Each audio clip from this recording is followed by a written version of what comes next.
going on, guys? Snaggy here, and it's time to review the final round, round 27 of the 2025 NRL season, boys. And I'm calling it best season I can remember. Best season I can remember. It's open. It's been exciting. For the first time in 5 years, when it's crossed over round 20, I haven't been like, let's get this thing over with. We know who's going to be in the grand final. I still don't know who's winning the comp. I cannot wait. Like, this final series is wide open. I honestly believe if you're in that top 8, much more less likely if you're in the bottom half of the top 8. But I reckon you have a chance. I really do, you know. And yeah, I'm not going to even lie. Like, the second that game finished, the Parramatta Eels versus the Knights, I was just like, I didn't even want to, didn't want to do this video, but I was like, I don't even care about these games now. All I want to talk about and get into is what's happening next weekend, because it is going to be so goddamn awesome. Like, anything could happen in these final series. And since I've been doing this YouTube thing, like, this is my 3rd year now, this is like by far the best wide open final series we have, and I cannot wait. This is going to be so awesome, man. It's going to be good, man. All right, boys, now just before we get into it, we did have another winner on my competition giveaways, boys. I just did this thing on a whim, and now all of a sudden in 3 weeks I've given away $1,500 to loyal YouTube subscribers, boys. So this one was to Nozzy. He had Katoa. He won about $540 on this one. $540 payout. Katoa, Angus Crichton, and McLean. You know the crazy thing? I did 2. For the bro, what was his name? I bloody can't remember his name. But he had Junior Paulo, Cleary, and Hughes. Hughes goes down. Man, that could have hit. Like, seriously, he got injured too late in the game for it to be a void. But we're nearly 4 from 5 on the giveaways. That is absolutely insane, boys. So if you want to get amongst it, guys, make sure you subscribe. Make sure you follow me on Dabble as well. Leave the link in the description there. And just quietly, we have been slapping out, especially our try scorers, but everything as well. We had a really juicy weekend on the punt, boys. Absolutely murdered it. Green ticks galore, just about everywhere. So yeah, we finished off the year strong. It was very, very dicey at the start of the year. It always is. But we've been hitting our bets like crazy the last month, and hopefully we can continue it on through the finals. I usually have a pretty good strike rate of hitting in finals. Games are a lot more predictable in finals, you know. So yeah, she's going to be awesome, boys. Now, on to the tipping comp. It's obviously finished now.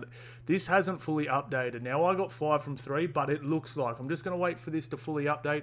I will announce the official winner in my preview video, which will be on Wednesday morning. But it looks like Nico Man has got this one. He's 1 point clear, but this usually takes a few hours to upload. The game's just finished. Now, I've finished 17th by the looks of it. I really wanted to be in the top 10 there, but 17th out of 350, 300. I'm not too mad at that, all right? So there was 350, and I think a bunch of people dropped out. Bloody sore losers. But not too bad, you know, like to be in the top 20 out of 300 odd, that's not too bad. And yeah, it was considering how, like, there was 45% underdogs this year, boys. Considering there was that many underdogs, I'm pretty impressed with 150 from the winner. You know, like, what did I end up, 143? That means we were tipping pretty good, boys, all right? So, yeah, not too mad at that, all right? So let's get through these. Let's talk a little bit of finals first. Actually, let's talk a little bit of just where everyone's finished up in finals and stuff. Actually, we'll do these quickly. So, Brisbane Broncos defeat the Melbourne Storm. Sea Eagles home by 1 point against the Warriors. Roosters defeat the Bunnies 36-6. Panthers defeat the St George Dragons 40-20. Gold Coast Titans rule my 11 grand bet. I'm absolutely fuming, but what do you do? That's punting. 36-28. Sharkies 24-6. Dolphins absolutely pumped the Raiders. I do apologise too, boys. I had my son's footy today, semi-final, won by the way, won by score to try on Father's Day. How good's that? Div 1 under 15s Brisbane comp. through to the grand final to play East as well. So I did miss about the first 15 minutes of this one. We had to go get steak after, man. You have a big win like that, you have a try, you can't just have Macca's on the way home, so we got a steak, came back. But I did see most of the game. I did rewind it a little bit, and I was sort of like just fast forwarding through goal kicks and stuff like that, and got to see most of the game. And that's why I've been a little bit, that and 2K has just come out, so I've been slapping that as well. Haven't been able to respond to people as much as I would like, and also in the Discord as well. But that's just when 2K drops, when it's finals footy, my son's finals footy, unfortunately, they come first, boys. 2K, got to grind that first season. Eels absolutely pump the Newcastle Knights. That was my final straw. Needed them to win because of the Titans. But anyway. All right, let's have a look. So I'll pop this up, the finals actual bracket and how it looks, boys. All right. We got first playing fourth, Canberra Raiders versus the Brisbane Broncos. Game 1. We have the Sharkies playing the Roosters. Game 2. Now they will cross over to the other side if they lose, which is, I think, the harder side. We got Storm versus the Bulldogs, and then we have the Warriors versus the Panthers. Like, lucky there is that crossover thing there, but yeah, you really want to win game 1 if you are the Broncos or the Raiders. You really want to win game 1, all right? So I'd love to hear your early predictions on these, boys. Who wins these 4 games, these elimination finals and stuff like that. I'm just looking at this, and it's set up so well. Like, you know, we have, man, Raiders and Broncos, like, both looking real nice all of a sudden. Sharks and Roosters both looking real nice all of a sudden. We do have the Panthers in New Zealand. Wales are struggling, but you never know, home game. And then we have the Storm versus the Doggies. Storm now limping in a little bit. Doggies not their best form. So it's, who knows, really. It's just going to be so goddamn good. I absolutely cannot wait for this final series. I cannot stress that enough. All right, Broncos versus Storm. Big news. Jerome Hughes, Nelson, and Pappenhausen, which I didn't even find out till today. So I'm going, yeah, Pappenhausen out too. I was like, what? Yeah, you got a HIA. I was like, oh, I had no idea. Yeah, 2 minutes to go. I was like, damn, I didn't know it was Cat 1. I thought I heard something about he got a HIA check, but I didn't know he was actually Cat 1 and couldn't play next week, which is absolutely insane. So not only do they go into the finals on a 2-game skid, 3-game skid? 2-game skid. They've lost their player that boosts their win percentage up to where it's been its best, you know, in Jerome Hughes. And he unfortunately is the player that they miss the most.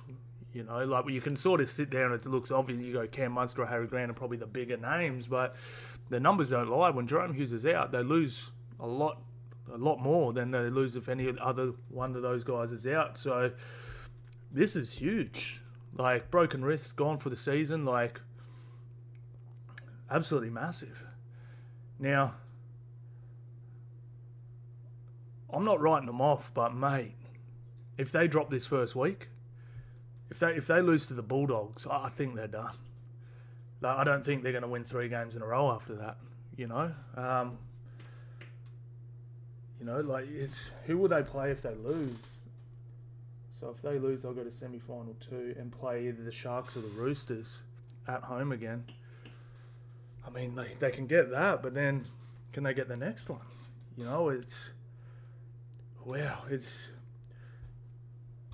I'd love to hear your guys' thoughts too on Bellamy sort of letting his pride get in the way of playing all those guys.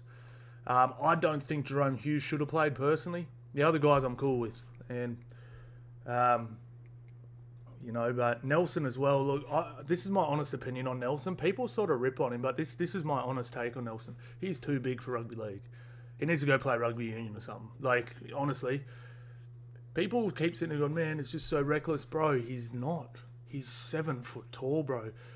He has to come in. Where's the camera? He has to tackle on this angle if he doesn't want to hit someone in the head. Like, the second he comes up to this angle, you're getting hit in the head, because what you got to remember is these guys, you don't run upright like Leon on the Matty John show into a tackle, you lean as well. Like, you're leant over. So if he's 6'7", 6'8", whatever he is, you're 6'2", and you lean, like, he can't not hit you in the head. I don't think he should be playing rugby league anymore, man. Like, obviously he can. I love him. He's a beast. Whenever he's playing, I can't wait to watch him do his thing. But I honestly think he's too big. He's too big for rugby league. You know, he's not.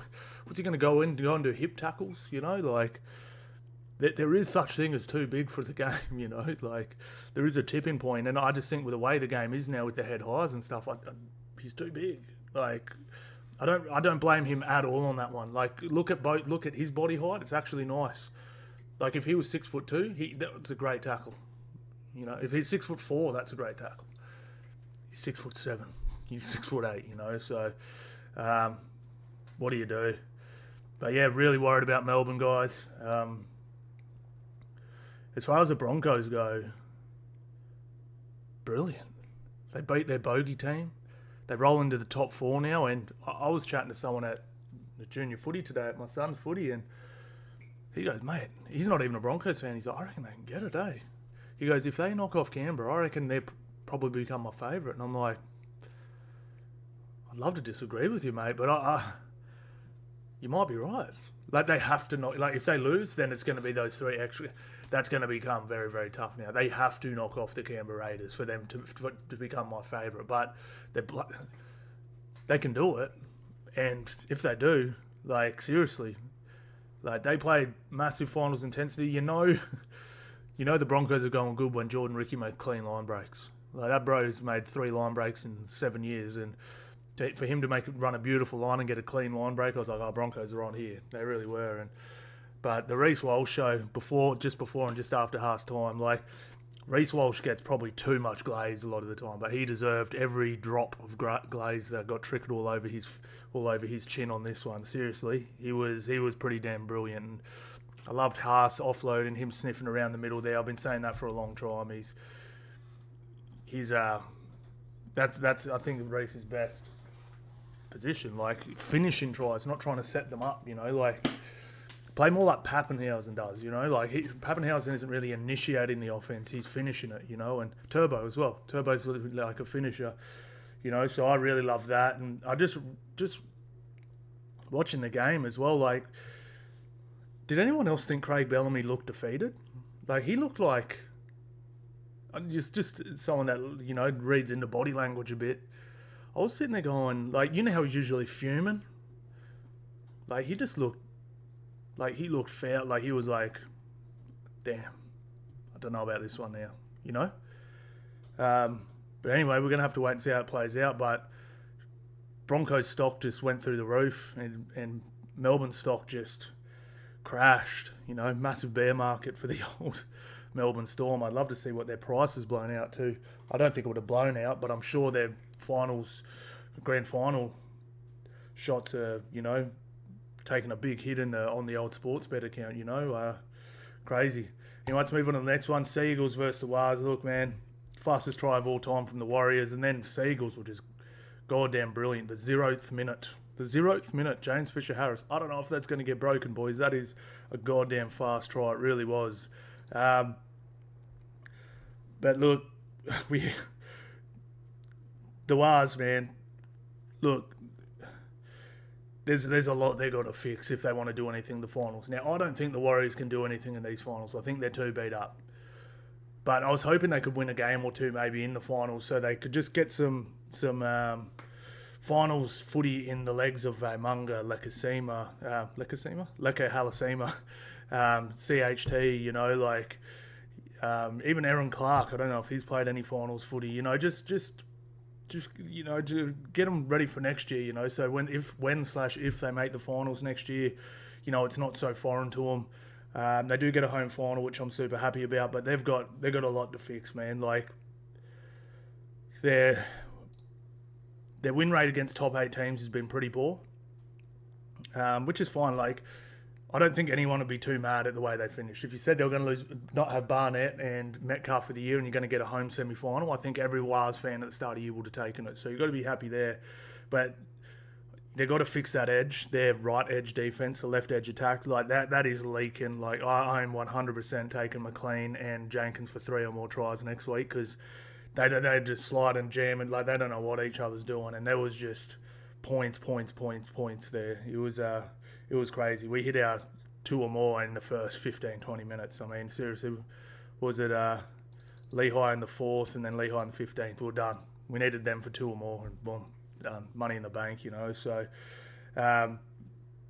they've got to fix that. And what was the other thing? They 100% have to sort it. Like, yeah, okay. So, I've also written down like their first half. I just personally think they've been way too passive in first halves. Like I know they scored a couple tries in this one and stuff, but the reason why I took Manly to win this game was like they're pretty passive in first halves. Manly's are hyper aggressive. If Manly blow them out early, I don't know if they can bring it back. And like I said, they did the amount of tries they've scored in the 70th minute and stuff because they've had to score tries is crazy. Like they're just being too passive and just playing, you know, almost like a Panthers style footy will grind them down.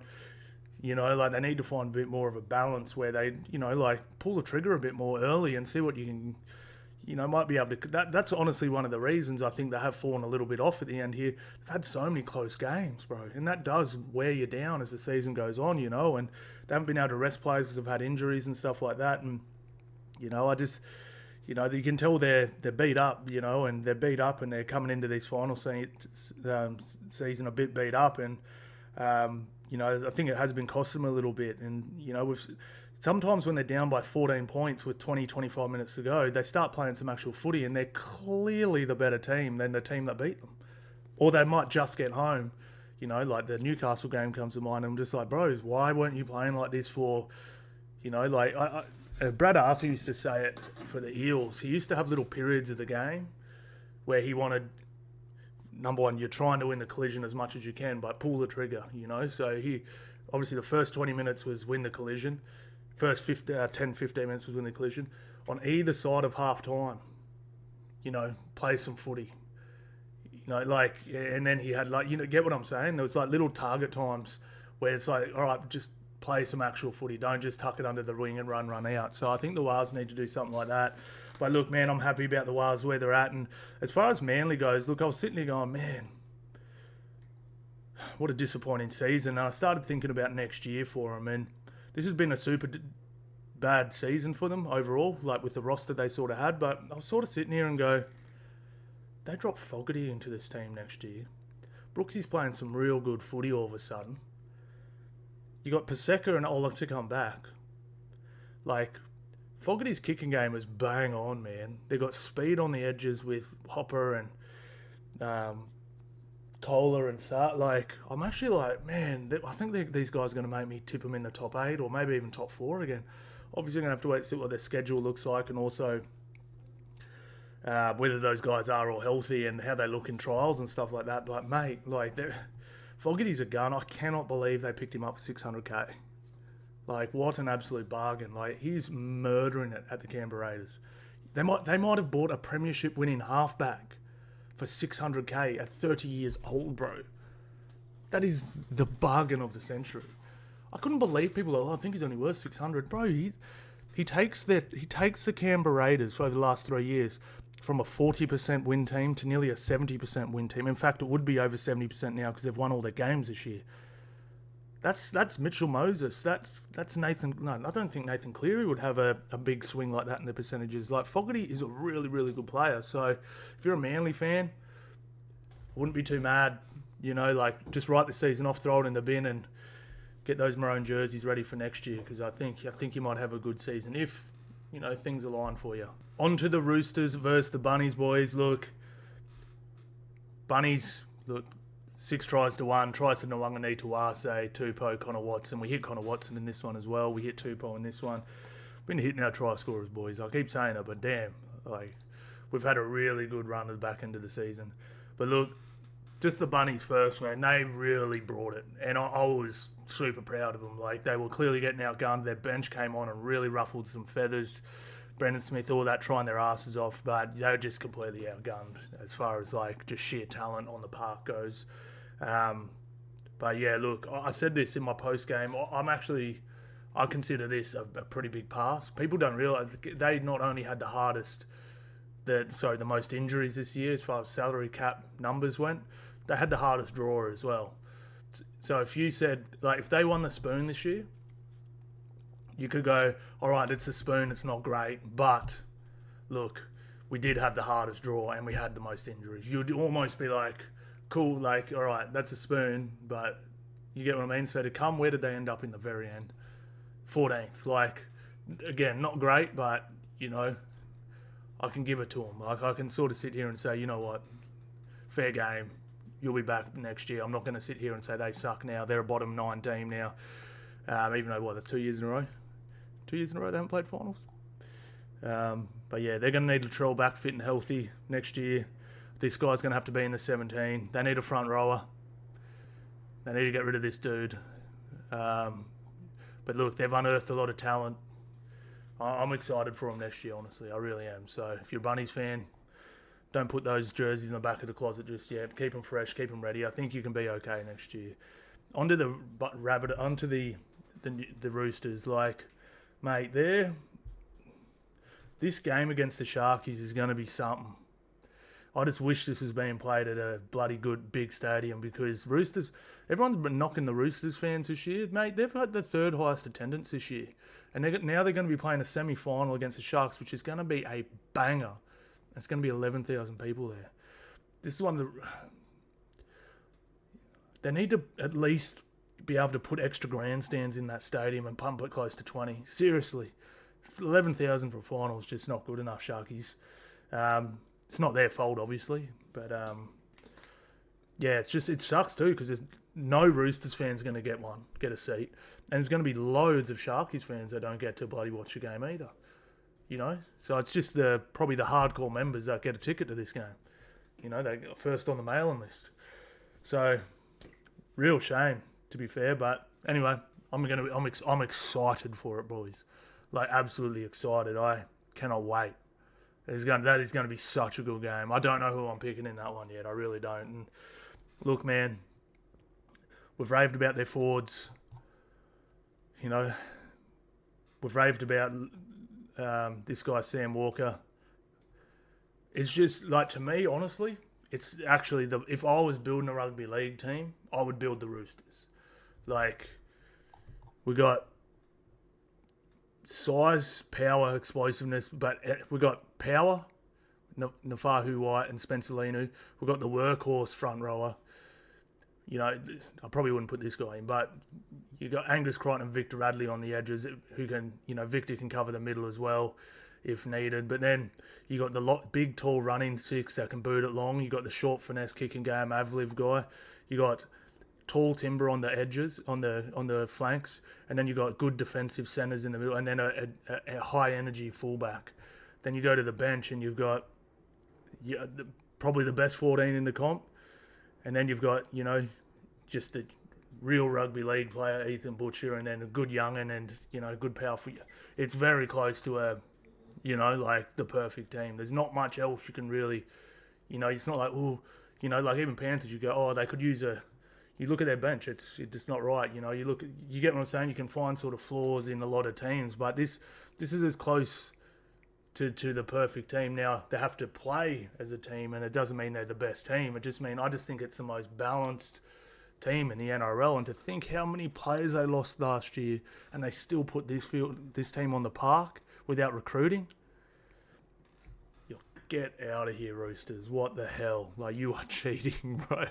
That is so unfair. But look, I'm excited. I cannot wait for this one. Remember, they got pumped by 50 in the first round of the year, and a lot of people were saying, and this is meant to be their rebuild year. So, mate, and this Nwanga I just got to say this first, bros. Like, I keep hearing this. Just scrolling through TikTok and stuff, right? I've seen all these like rugby union podcasts that pop up, and they're like, we've got to get him back to rugby, man. We've got to get him. Bro, he's not coming back to rugby, bro. Why would he come back to rugby? World Cup. What, to be relevant for 3 weeks every 4 years? No one even knew the Wallabies played last night, bro. Like, he is relevant every single week. He's loved in Bondi. He's going to get close to $1 million play. He's probably one of the most loved players in the NRL. He is not going back to rugby, bro. He is staying right here. Trust me. He's not going anywhere, boys. What? Why? Why would he?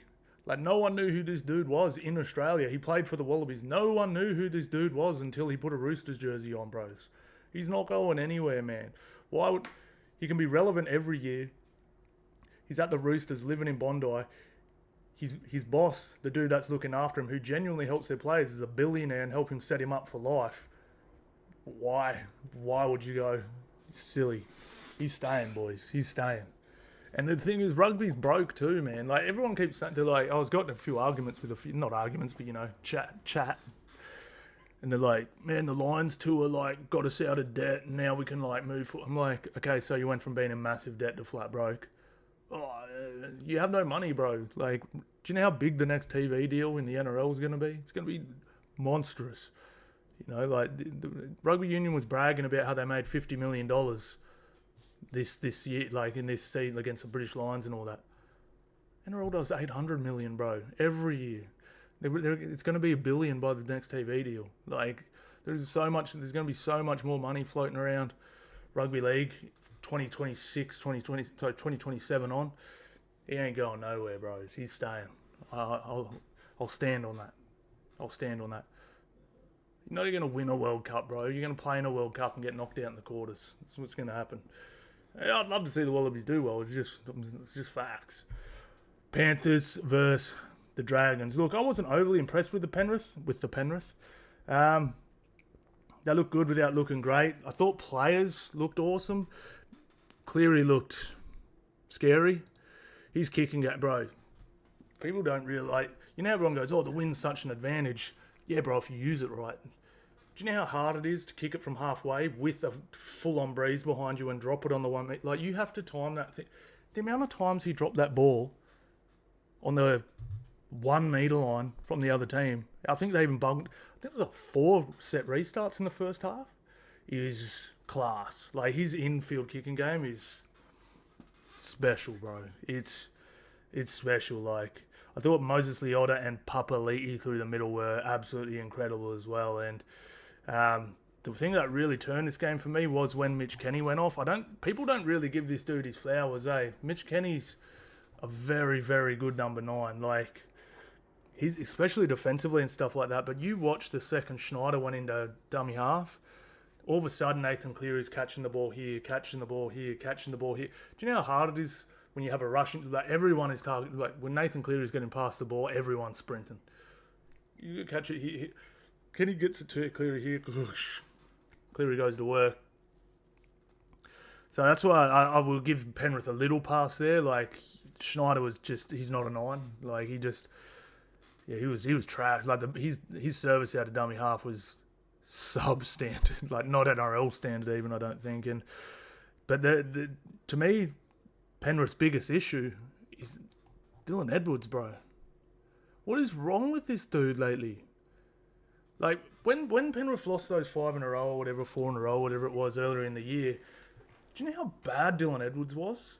Like, I don't think he was good at all this year. Like, he had plenty of games where he looked really, really good, and most of the time, just to like be devil's advocate and be a Penrith hater for a second, like, a lot of the time he looked really good was that run they went through where they knocked off 7 or 8 teams in a row that weren't in the top. He wasn't getting pressure kicks. Like, he was catching ball when they were kicking from their own 30. He was catching it on his 20 with no one around and stuff. Every time he gets put under pressure this year, he has failed, man. Like, he's not having a good year, man. Like, he's been very lucky, Penrith. You know, like I said, he did look good in that chunk. But I don't think he got put in. Every single ball that went up on that game on the weekend against the Dragons, not a very, very good kicking team, he looked dodgy. And I don't know if his confidence is shot. I'll be real, this might be a huge call. And I love Dylan Edwards, by the way. I was one of the ones back in the day going, I think he needs a run over Teddy. I think they might be better with Dane Laurie there, eh? Like, Dane Laurie hasn't... One of the reasons Dane Laurie hasn't really cracked it as a first grader is he has an absolute stinker in him. But he's a very good player. Like, I used to get bagged for saying that a bit. People are like, what? No, he's not. did you watch that game against? I mean, yes, I did watch that game. He played terrible, but he's actually a pretty handy footy player. And honestly, the second Dylan Edwards went off and Laurie come on, that little bit of anxiety when a ball went out, it was gone. So I don't know, but I'm a little worried about Penrith. I think they can hump every team in the finals, but I also can easily see them dropping one as well. Now, they should, just being real, Wars fans, block your ears, they should get through the Wars. Then they're going to have to come up and play the winner of the loser, of Canberra and Broncos, I believe it is. Is it? Yeah. Yeah. So, and none at home, so it's going to be tough. I'm not holding my breath for old Panthers. I actually, this is the thing, I don't think Panthers can win, but if they did win, I wouldn't be like, I'm not writing them off. I just don't think they can. Does that make sense? I'm not saying they can't. I just don't think they will. That's sort of where I'm at. I don't think you can win from outside the top 4. It probably will happen eventually, but I don't see how it can happen when the other team has such an advantage by having to play one less game than you. Too much can go wrong in a rugby league game. We've seen it all weekend. Like, one game can ruin your season. Like, you lose 3 players. Horrible. On to the goddamn Titans versus the goddamn West Tigers. Look, man. Tigers. I was sitting here going, how good's the next year going to be for the Tigers? But that's definitely... They fumbled this bag real bad. Like, they were so far ahead. Like, they're 28-12. And they didn't score again. And then, the Titans just went to work. And just... Mate, it was pretty embarrassing. Like, they did lose Fainu. They did... they sort of had some excuses. They lost someone else too. I can't bloody remember who, but but yeah, not the best way to finish the year. But look, I lost 11 grand in this. I was so happy for Foz, man. Like, he's such a legend, bro. He's such a warrior, and he was playing footy like he was in his 20s. But you just know he's absolutely busted. There's just no cartilage left in those elbows, shoulders, knees. Tendons are busted. He's ruined, and he's just hanging on with tape and big heart, and he really did deserve to go out a winner, even though they bloody came second last. I don't know if you can call that a winner, but you catch my drift, right? So that was really cool to see. So I was actually pretty happy for him in the end. They probably did get pretty lucky. I mean, they didn't play very good footy for a lot of this game, 68% completion there.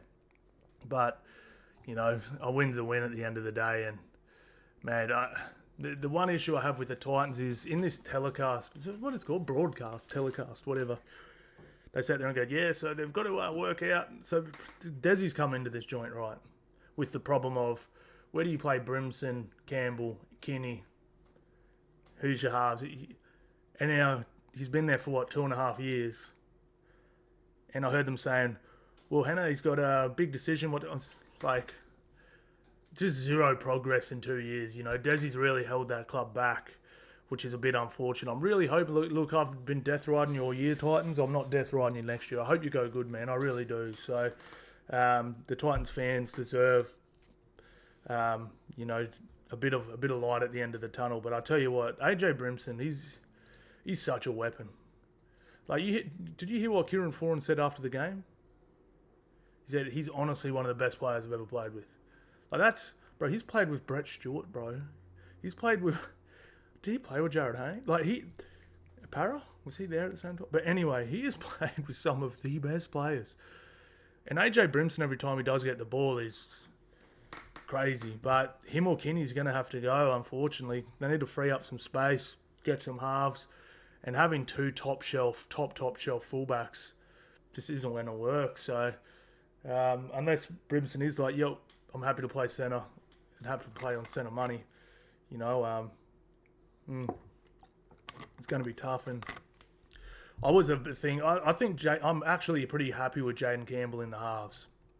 I wasn't at the start. I was like, bro, he's tiny, bro. Like, he's going to get annihilated. He's tough, bro. And he actually does make good one-on-one tackles with bigger bodies. So, I'm actually pretty impressed with him. But yeah, I'm happy Hane's coming in. He can flick some players, get some players in. I'm glad a Queenslander, the first Queenslander, is running the Titans, and I think I've heard nothing but good things about him. So fingers crossed he can at least have a bit of a Tigers season and build some positivity for 27.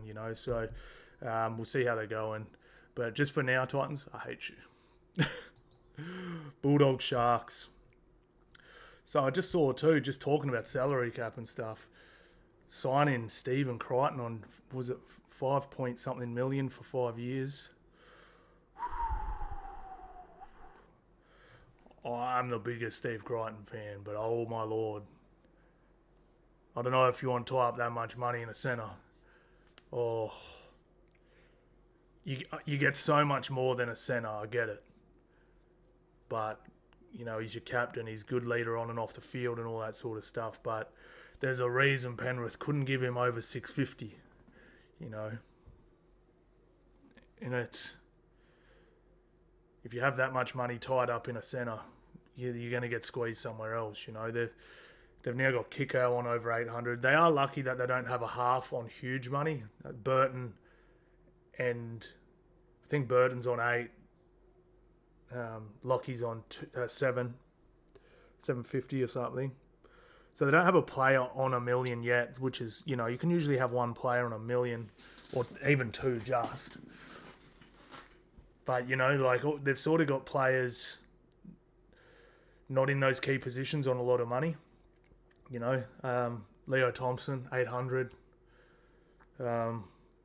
Stephen Crichton on $1 million. Kickow on 800, on 850, I believe.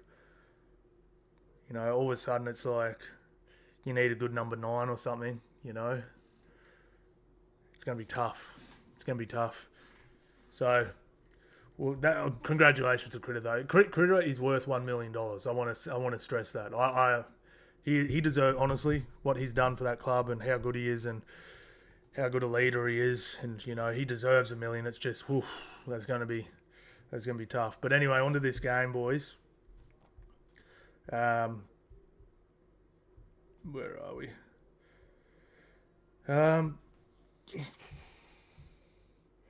Let's start with the Sharkies.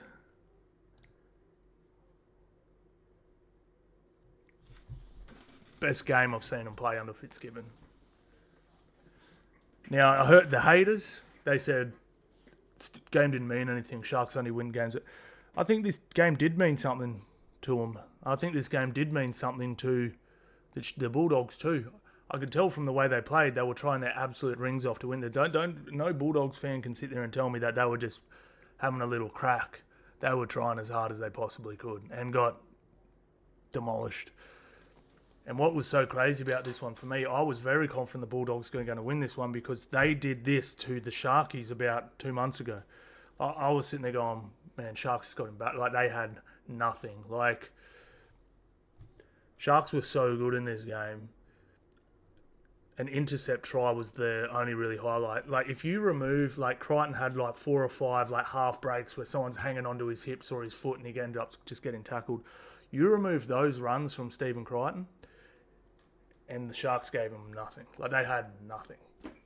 So we have an intercept try, and we have half breaks, a couple of half breaks by the best centre in the world. So was that really a surprise? Cracking performance. Forwards were good.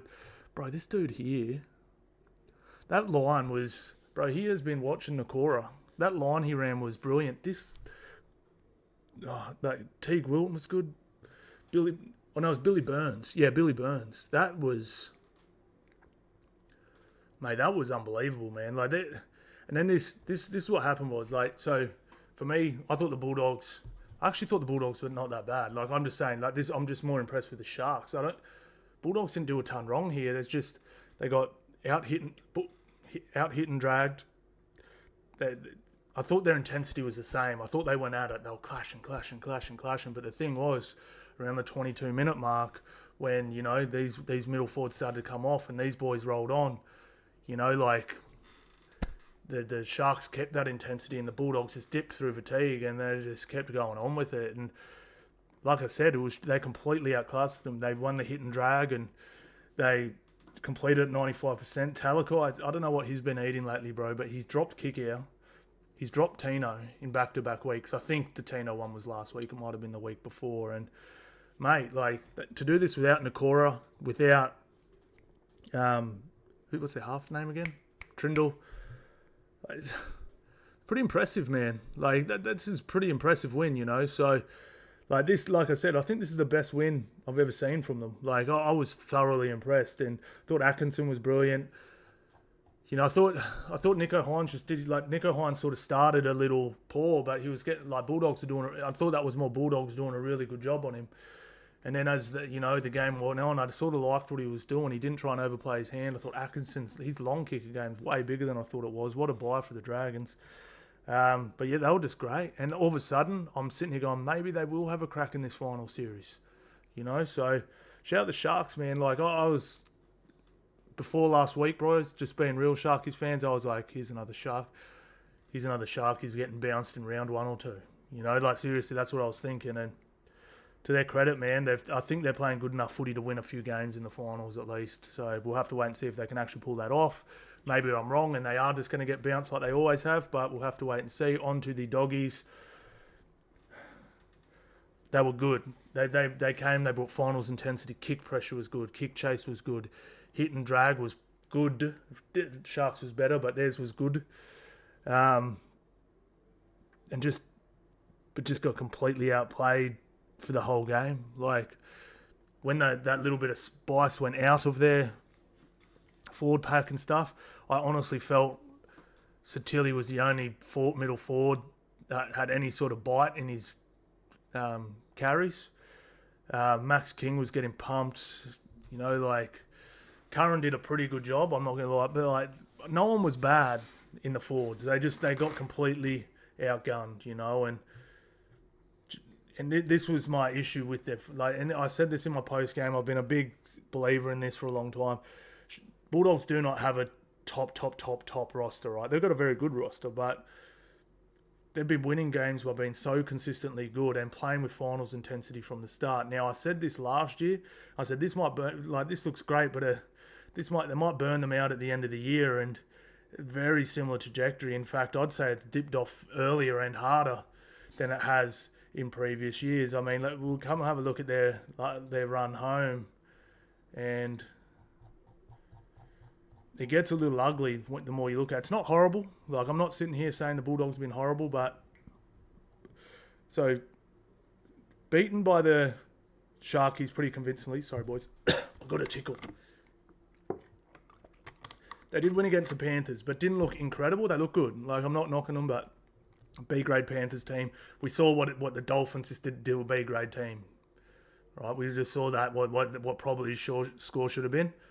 Now, this game right here could have been 22-10 with about 15 minutes to go, but disallowed try and then a try the other way made it look a little bit like this could have been a close game, you know. So lose to the Storm, lose to the Roosters, win over the Warriors, but they are a little busted, and then lost to the Tigers. So we go, you know, like, since round 22, it's been loss, win, but we can't read too much into that win. It was a good win, but then loss. Can't read too much into that win, loss. Now they've got to play Melbourne in Melbourne. Little scary, eh? Little scary. No one's rested, no one's fresh. They've been redlining for a while now. Now, I was one of the people saying when Doggies started to lose more games than they had at the start of the year, I was one of the guys going, chill out, they're fine. They were always going to lose more games in the second half than the first half of the year. They've had literally, they had a really easy draw at the start of the year and a very hard one. They're always going to be tested in the second half of the year more than the first half. And there's nothing wrong with losing games. Like, Penrith won the comp last year. They lost 7 games. There's nothing wrong with losing 7 games in the season, but you have to be peaking at the right time. And that's where they're off. You know, look, majority of the players haven't played finals or had successful campaigns other than, you know, Crichton, a couple others. But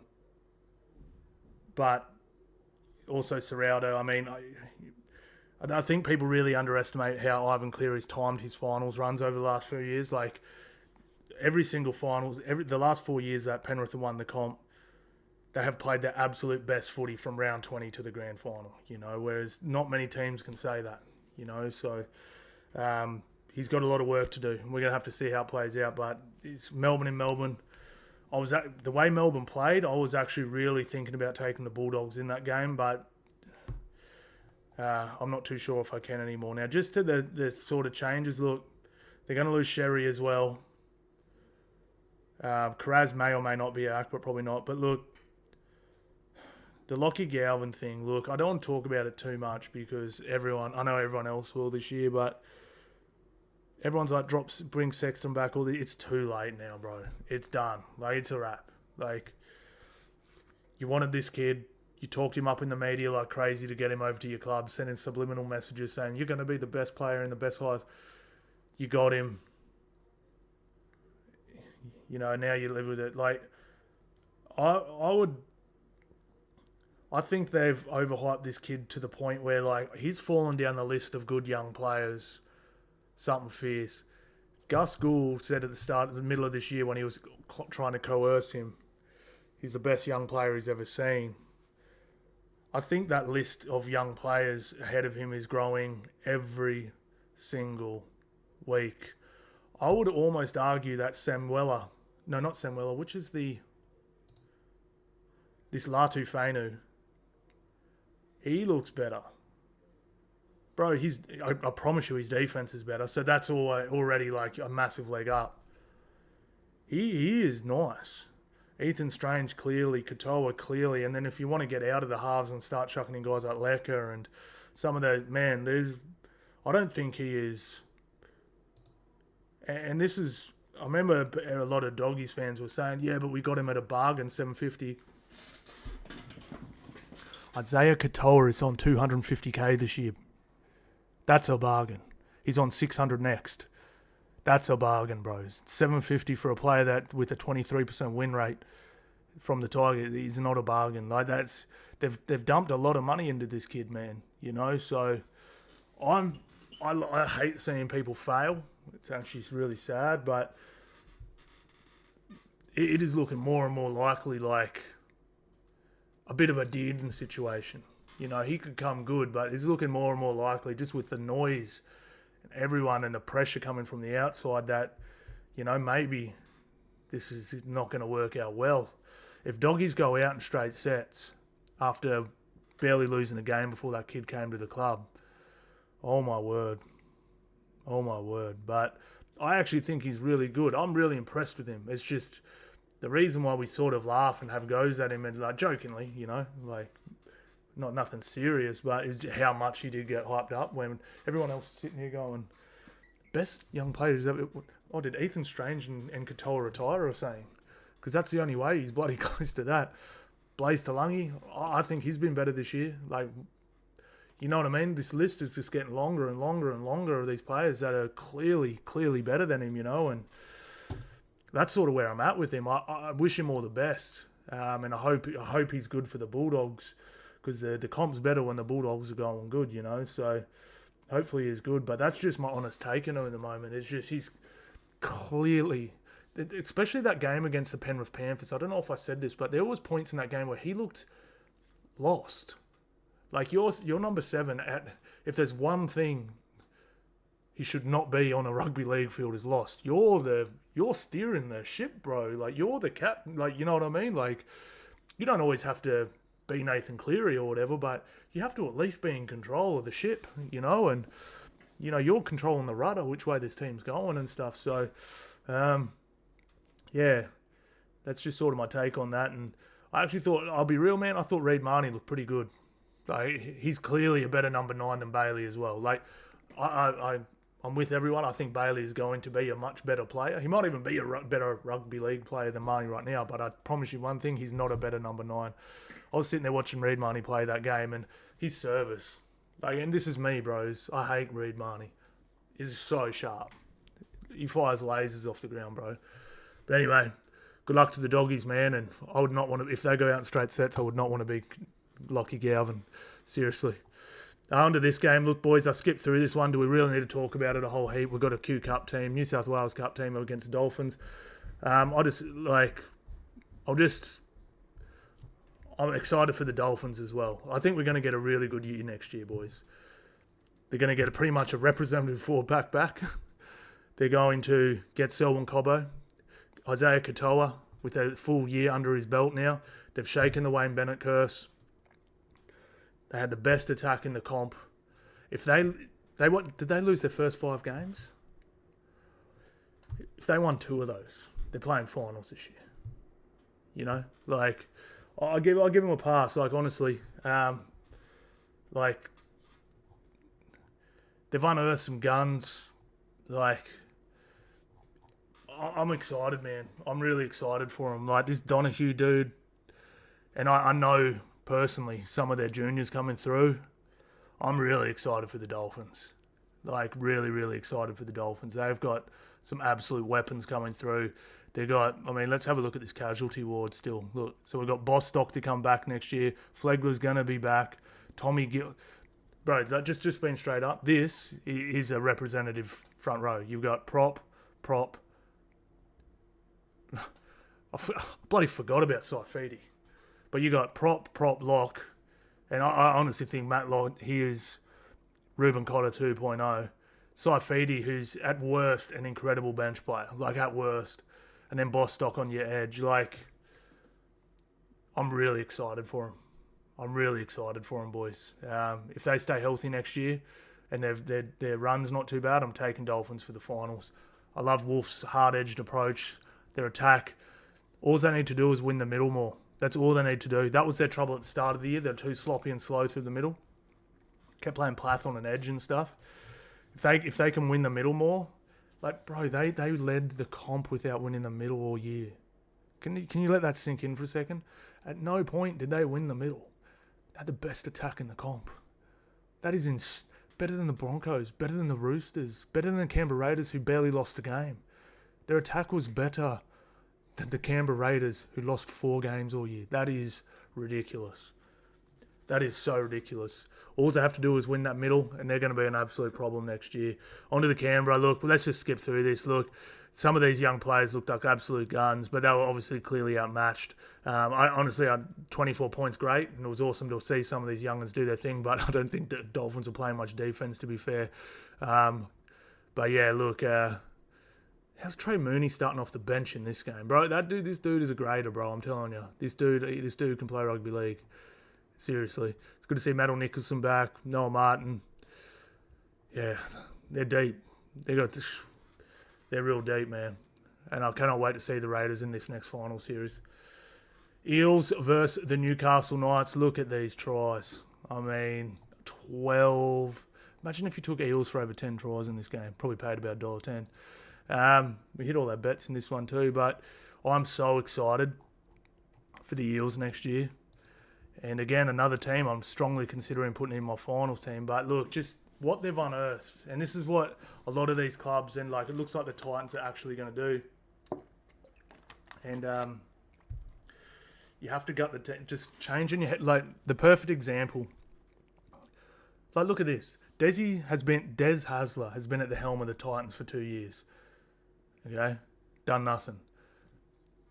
A good new young coach who got the roster he wanted has looked substantially better than that Gold Coast Titans team has looked. You know? Gutted the team. Like Isaiah Yongi wasn't here last year. Penasini wasn't here Lomax wasn't here last year. Addo Carr wasn't there. Moses and Dill Brown were. You know, Riley Smith, I think he played a handful of games last year maybe. Kelmer, a handful of games last year. Jack Williams wasn't here. Dylan Walker wasn't here. Geimer was maybe had a couple games at the end of the year. You get what I'm saying? Like, get the team that the coach wants, gut it, and like, I think you can do good things. I think the Bulldogs and Parramatta Eels have really laid the blueprint with how to rebuild a team. You don't just change your head coach and hope he can get the best out of him because he's done it. He's won a premiership in the past. Nah. I honestly, like Wayne Bennett is probably the only one that can do that. But even, like, you know, he hasn't won a premiership in a long time, bros. Like, it's been a minute. He's not winning premierships every 3 or 4 years or anything like that. Like, it's been a while. So, I really like what Eels have done. I think they're in good hands with Rolesy. I'm just loving guys like Geimer and Dury and Jack Williams, and Tuolangi looks nice, you know, like, and he didn't play, but that Tuivasa, I think his name is. Where is it? Where's the Eels? Do they not have a player out? Surely they do. They don't. The Eels do not have a player out? That is wild. Maybe Tuivasa just wasn't playing for some reason. But yeah, look, I'm genuinely excited. Like, they finish on such a high, like 66 points. They finish on this huge high. They go into next year positive. Enjoy their off time. They got guys like Joash Papali. That's the one position. This is the one thing I'm a little sus on for. Like, Joash and Isaiah Yongi came in on like level things. Yongi's clearly the better player today. I'm just with Dylan Brown going. I've seen a bit of Joash Papali.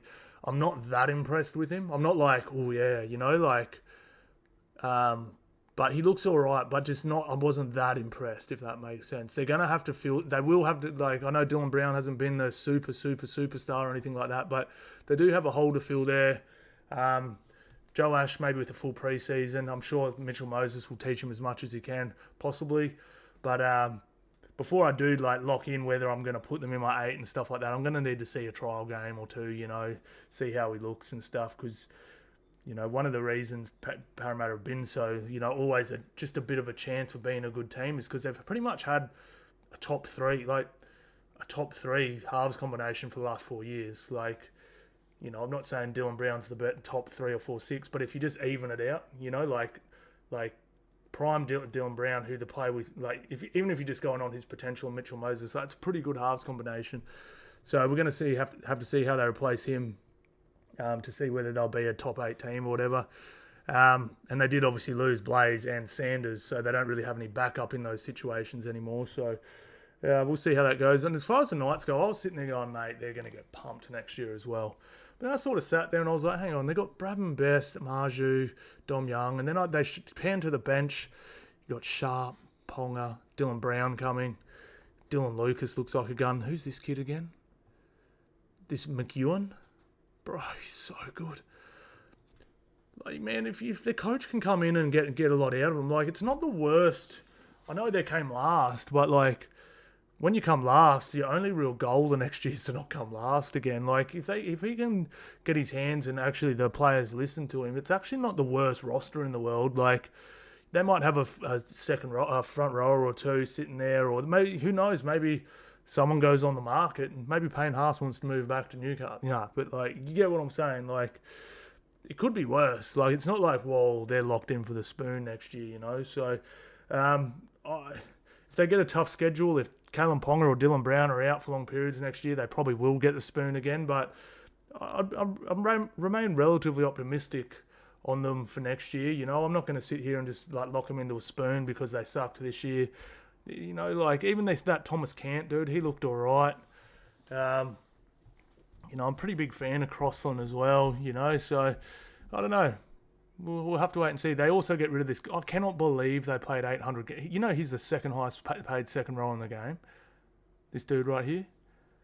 Right. What were they thinking, the Newcastle Knights, with their recruitment? But Dylan Brown's probably going to have to play 7. Fletcher Sharp's probably going to have to play 6.